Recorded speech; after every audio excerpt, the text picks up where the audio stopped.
ये किस्सा है पंजाब के एक दूर दराज गांव का, जहां पुराने जमाने में घने जंगलात हुआ करते थे। इन जंगलात में तरह तरह के जानवर तो थे ही, लेकिन लोगों का सबसे ज्यादा डर था नाग, यानी एक बहुत बड़े सांप से। गांव वाले कहते थे कि ये नाग कोई आम सांप नहीं, बल्कि 100 साल पुराना अजदहा है, जिसकी आंखें आग की मानंद चमकती हैं और एक फनकार से दरख्त हिल जाते हैं। लेकिन सबसे खौफनाक बात यह थी कि ये नाग सिर्फ जानवरों को नहीं, बल्कि इंसानों को भी निगल जाता है। गांव में एक बूढ़ा काहिन रहता था, बाबा नूर मोहम्मद। उन्होंने गांव वालों को खबरदार कर रखा था। सुनो गांव वालों, जंगल में एक नाग आया हुआ है। वो रात के अंधेरे में निकलता है।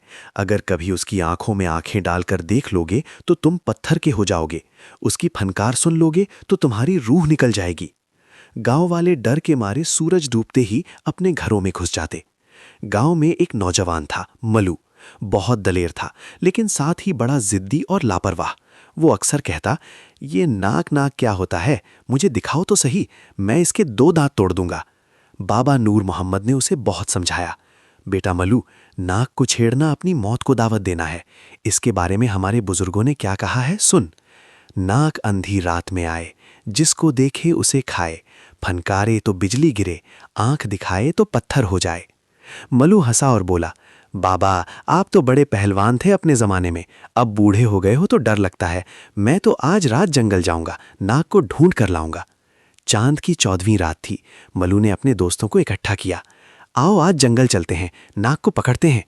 लेकिन एक एक करके सब दोस्त डर गए और घरों में जा छुपे। सिर्फ मलू रह गया।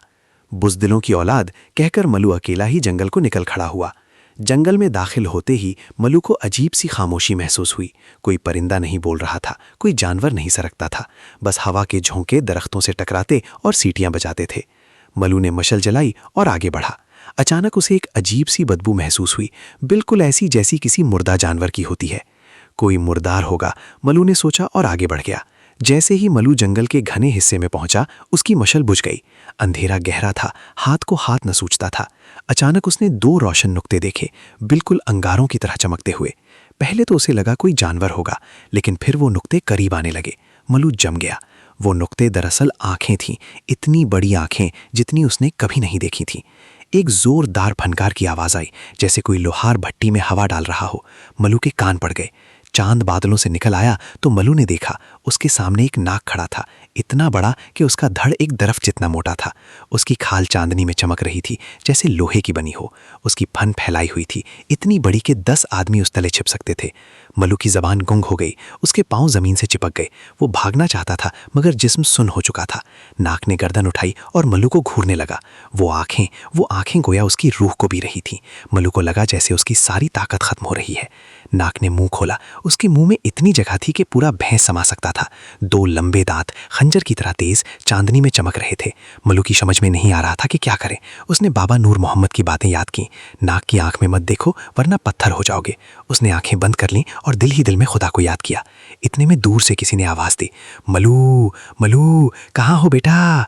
ये आवाज थी बाबा नूर मोहम्मद की। वो मलू को ढूंढते हुए जंगल में आ गए थे। उनके हाथ में एक छड़ी थी जिस पर कुछ लिखा हुआ था। नाग ने जैसे ही बाबा को देखा, उसकी फनकार बंद हो गई। बाबा नूर मोहम्मद ने छड़ी उठाई और कुछ पढ़ा। नाग पीछे हटने लगा। बाबा ने आवाज दी, ए नाग, तुझे हुक्म है खुदा का, पीछे हट जा, ये मेरा बेटा है, इसे कुछ मत कह। नाग ने सर झुकाया और धीरे धीरे जंगल की गहराइयों में गायब हो गया। बाबा नूर मोहम्मद ने मलू को उठाया। मलू कांप रहा था, उसकी आंखें खौफ से फैली हुई थी। बाबा उसे लेकर गांव वापस आए। सुबह हुई तो मलू को बुखार था। 3 दिन वो बिस्तर पर पड़ा रहा, बकता रहा, नाक आंखें मुझे मत खाओ। तीसरे दिन जब होश आया तो बाबा नूर मोहम्मद उसके पास बैठे थे। मलू ने कहा, बाबा मैंने वो देख लिया, अब मुझे यकीन आ गया। बाबा ने कहा, बेटा नाग कोई जानवर नहीं, ये कुदरत का राज है। हर चीज़ से डरना नहीं चाहिए, लेकिन बेवकूफ़ बनकर मौत के मुंह में नहीं जाना चाहिए। नाग ने तुम्हें जाने दिया क्योंकि उसने तुम्हारी लाचारी देखी, लेकिन याद रखो दूसरी बार नहीं छोड़ेगा। इस वाक़े के बाद मलू कभी जंगल की तरफ मुँह करके नहीं गया। वो रात को घर से बाहर निकलना तो दूर, आंगन में भी अकेले नहीं जाता था। कहते हैं कि आज भी इस जंगल में वो नाग मौजूद है। अंधेरी रातों में जब गाँव वाले सो जाते हैं, उसकी फनकार सुनाई देती है, और जो शख्स उसकी आंखों में देख लेता है वो या तो पागल हो जाता है या फिर कभी जंगल से वापस नहीं आता।